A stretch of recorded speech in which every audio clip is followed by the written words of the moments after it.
राजस्थान में सभी शिक्षण संस्थानों पर 3 मई तक रहेगी तालाबंदी। सरकार ने जारी किए हैं आदेश। राजस्थान में बढ़ते कोरोना संक्रमण को देखते हुए राजस्थान सरकार ने राज्य के अंदर 15 दिनों के लिए तालाबंदी कर दी है। 19 अप्रैल 2021 से 3 मई 2021 तक के लिए सभी शिक्षण संस्थानों को बंद करने का आदेश दिया है। सरकार द्वारा जारी रिलीज में कहा गया है कि जन अनुशासन पखवाड़े के तहत राज्य में केवल दुकानें और आवश्यक सेवा प्रदान करने वाले कार्यालय ही खुलेंगे।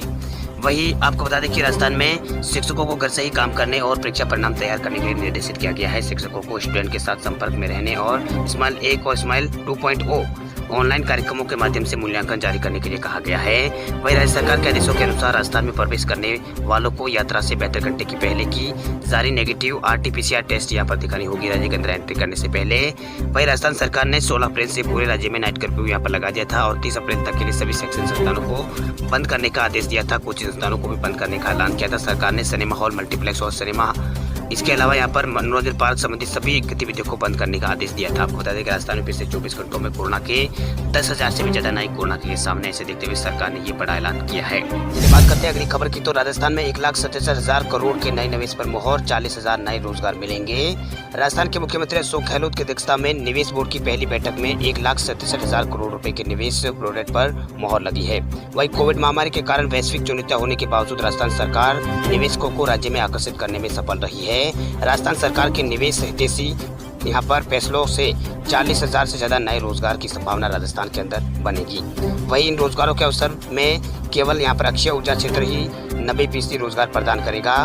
जैसलमेर, जालौर और बाड़मेर जैसे पश्चिमी जिलों में अडानी ग्रीन एनर्जी और रिन्यू पावर और ग्रीन को एनर्जी और JSW सोलर निवेश कर रहे हैं। वही अक्षय ऊर्जा क्षेत्र में कुल 1,65,454 करोड़ के निवेश के साथ साथ 37,000 से ज्यादा रोजगार के अवसर इसमें मिलेंगे। मुख्यमंत्री अशोक गहलोत की अध्यक्षता में आयोजित इन्वेस्टमेंट बोर्ड की बैठक में उद्योग मंत्री प्रसाद लाल मीणा और उद्योग यहाँ पर ऊर्जा मंत्री BD कल्ला और राजस्व मंत्री हरीश चौधरी भी मौजूद रहे। वही मुख्यमंत्री और यहाँ पर मंत्री CMR से जुड़े अन्य अधिकारी CMO से VC से जरिए यहाँ पर जुड़े थे। वही मुख्यमंत्री अशोक गहलोत ने कहा है कि राज्य सरकार विकास की नीतियों को तैयार करने के लिए प्रतिबद्ध है और भविष्य में ग्रीन एनर्जी की तरफ राजस्थान बढ़ रहा है। इसलिए हमने देश विदेश में निवेशकों को ऊर्जा के क्षेत्र में आकर्षित करने के लिए लाभकारी यहाँ पर नीतियाँ बनाई है। अब बात कर लेते हैं अगली बड़ी खबर की, तो राजस्थान में कोरोना पीड़ितों को इंदिरा रसोई में फ्री उपलब्ध कराया जाएगा भोजन। राजस्थान में लगातार तेजी से बढ़ रही कोरोना संक्रमितों की संख्या को लेकर सरकार चिंतित है। सरकार ने इसी के चलते वीकेंड कर्फ्यू यहाँ पर लगाया हुआ है। बाद में से यहाँ पर सरकार ने अब जन अनुशासन पखवाड़ा चलाकर आगामी 2 सप्ताह के लिए प्रतिबंधों की अवधि को बढ़ा दिया है।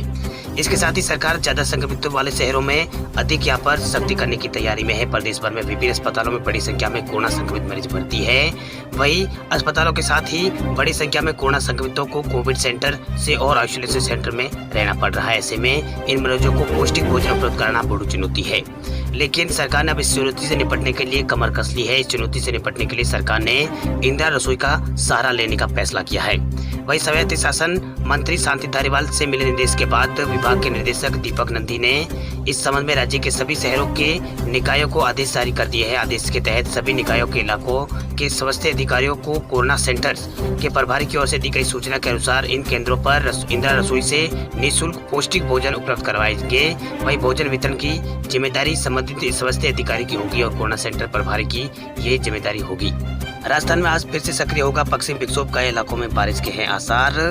राजस्थान में पिछले कुछ दिनों से लगातार मौसम में बदलाव देखने को मिल रहा है। बीते सप्ताह से प्रदेश के करीब 1 दर्जन से ज्यादा जिलों में जहां धूल भरी आंधी के साथ हल्की से मध्यम बारिश से लोगों को भीषण गर्मी से राहत मिली है। वहीं इस दौरान दिन और रात के तापमान में राजस्थान के अंदर 2 डिग्री की यहाँ पर गिरावट दर्ज की गई है। वही 20 अप्रैल से एक बार फिर यहाँ पर पश्चिम विक्षोभ सक्रिय होने जा रहा है, यानी आज एक बार फिर एक नया पश्चिम विक्षोभ राजस्थान के अंदर सक्रिय होने जा रहा है, जिसमें अगले आगामी 3 दिनों तक प्रदेशवासियों को गर्मी से राहत मिलने के आसार जताए जा रहे हैं। इस दौरान बीकानेर, जयपुर और भरतपुर संभाग में मौसम बदलने के साथ साथ हल्की बारिश होने के आसार यहाँ पर जताए गए हैं। वही मौसम विभाग के अंदर जयपुर के निदेशक ने का कहना है कि आज यानी 20 अप्रैल से सक्रिय होने वाले इस पश्चिम विक्षोभ के कारण कई इलाकों में बारिश के आसार है। इस दौरान बीकानेर संभाग में धूल भरी आंधी के साथ साथ कुछ इलाकों में हल्की बारिश हो सकती है। तो वही आज यहाँ पर बीकानेर, जयपुर और भरतपुर संभागों कुछ इलाकों में सबसे ज़्यादा इसका असर देखने को मिलेगा पश्चिमी विक्षोभ का।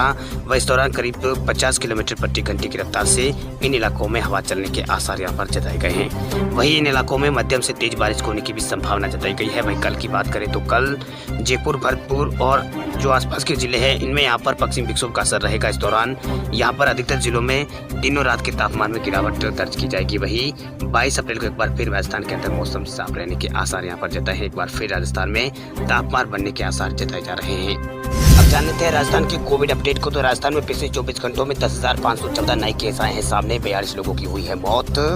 राजस्थान में कोरोना संक्रमण के मामले लगातार बढ़ रहे हैं। पिछले 24 घंटों में राजस्थान में 10,514 नए कोरोना के केस सामने। ऐसे में राज्य में संक्रमितों की संख्या बढ़कर 4,14,769 हो गई है तथा 42 लोगों की इस दौरान 24 घंटों में मौत हुई और मृतकों की संख्या भी राजस्थान में 2151 पहुंच चुकी है।